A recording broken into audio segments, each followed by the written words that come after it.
Hello, my name is Amina. I come from a bicultural background in Austria. I often find myself conflicted. I don't belong because of certain ways I act or feel. This manifests in many different scenarios where I'm forced to reflect on our differences and how they came to be. But I come from a society where I cannot be liberal. Where there is a lack of acceptance of the other because of religion or ethnicism or creed or sex or any of these topics. This is exactly what I would call a conservative society. To be very conservative is often a form of being very stubborn, people often also very scared, and they hide themselves behind being conservative in order not to open up, be interested in other people's opinions. Maybe also because they're scared of something they could experience or find in themselves that they haven't dared to look at. Whenever you have your mind closed to something, you immediately exclude other possibilities. These conservative societies make it challenging for you to explore these aspects of yourself because it is a so-called taboo. And it is even more challenging if you're a woman. Very scary to be able to share your deepest and truest thoughts in a society like this. Middle Eastern culture, we have tons of taboos. Basically, everything is a taboo.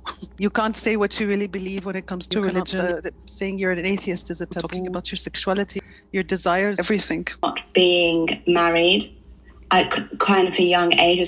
Our culture is very obviously traditional, but I think with our generation, we're a lot more vocal about these things. To a much greater extent than the past generations. It is important to highlight taboos are everywhere.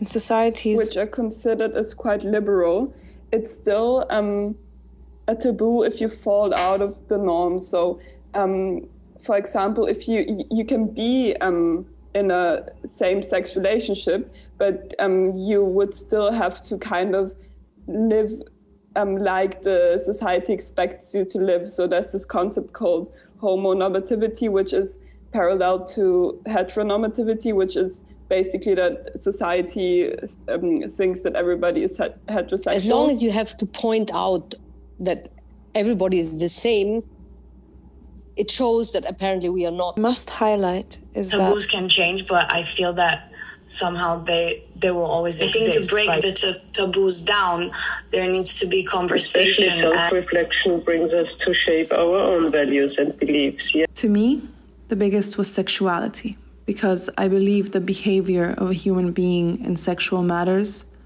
is often a prototype for his whole modes of reaction of life. We don't talk about masturbation, whereas we can talk about guys' masturbation all the time, or at least they can talk about it. I truly believe that women should completely be able to explore their sexuality and express themselves sexually without any judgment from other people. Anyway, it took me a while to be myself. I think the bubble in which I grew up in allowed me to get closer to who I am today. My family, my surroundings, my passions, and my friendships, I think that really helped me to analyze my actual desires and align myself with like who I was instead of like projecting who the world wanted me to be.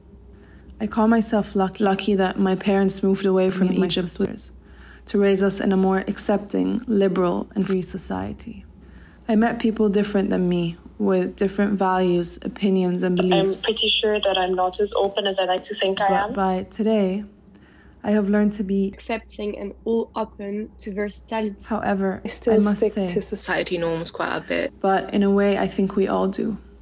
Humans are shaped with the need to conform with society. I'm thankful to be where I am today, and I would like to use my biculturalism as means to help others find themselves, to feel belonging in this world. This idea of sense of belonging is very important in identifying with yourself. I believe. And when we do accept ourselves, we will easily be very comfortable with our identity and who we are, whichever society we live in or wherever we are.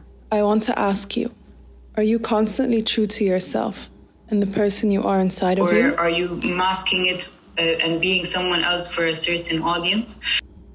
It is okay to adapt yourself to who is around you. I find that I massively changed myself. I think growing up as a culture person. However, it's important that you know your essence and you always bring that with you. As long as you live those parts inside of you the way you want to live them. I encourage you to share like safe space where you can talk about things that impact you. I guess because we're all women, even though we're all from completely different cultures, we all have been oppressed in very similar ways. We all identify at some point. I want to give us comfort and freedom to express ourselves virtual communities somehow, which is breaking the social barriers between us.